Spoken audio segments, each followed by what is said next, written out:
for more. Andy Hilliar joins me on set. Hi, Andy. So protesters are gathering for a fifth day in Turkey today. Can you start by taking us through today's developments? Yeah, there have been a lot of significant developments today.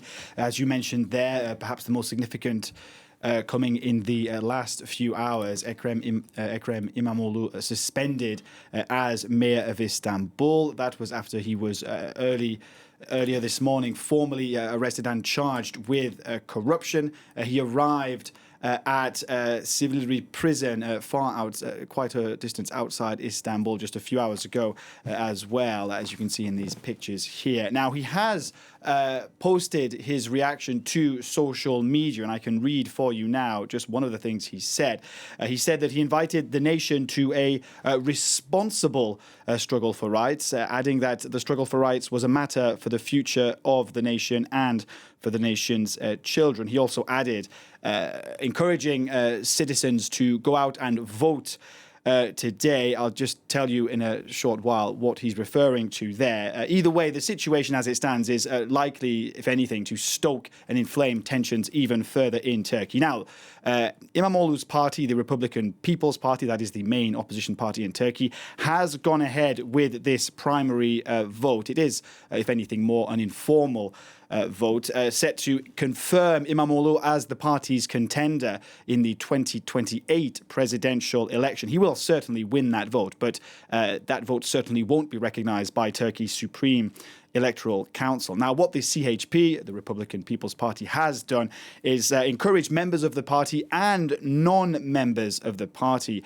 to participate. So the point here is that they want to turn this vote really into a kind of symbol for the opposition to show their opposition to President Erdogan. So we are going to see large crowds forming tonight for a fifth night outside Istanbul City Hall in Saraçhane.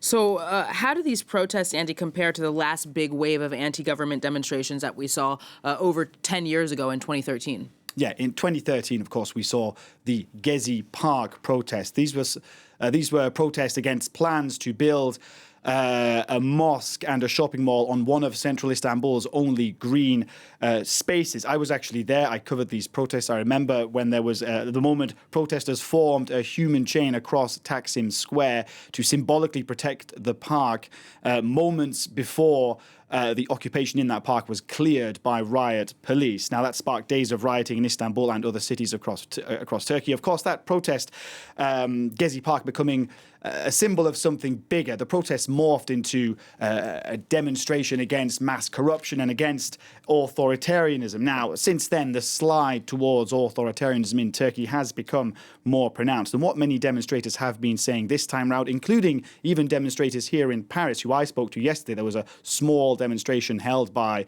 the opposition party, the CHP, here in Paris. They've been saying that this is, for them, shaping up to be a fight about the future of Turkish democracy, or at least, in their eyes, what's left of Turkish democracy. President Erdogan hasn't, I think, hesitated to drive a wedge right through Turkish society in the last decade with his divisive rhetoric. You have two visions of Turkey, really. One embodied by Recep Tayyip Erdogan, the other embodied by Ekrem Imamoglu. And it's for that reason that neither side will want to back down, Erin.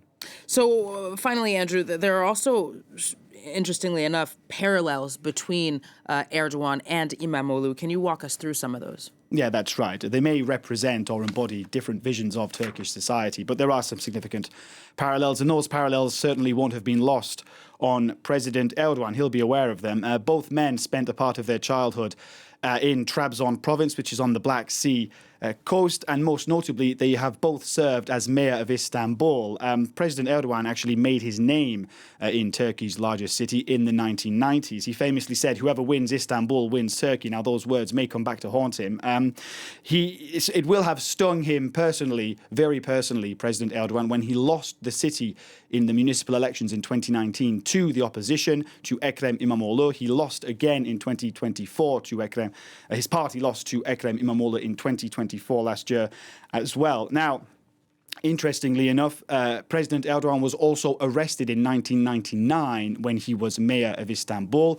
On his release, that reinforced his popularity. It sealed his political rise. His party went on to win the general election in 2002, 3 years later, and he became prime minister a year after that in 2003. We are 3 years out from a presidential election officially in Turkey. Will the parallels continue or will they stop?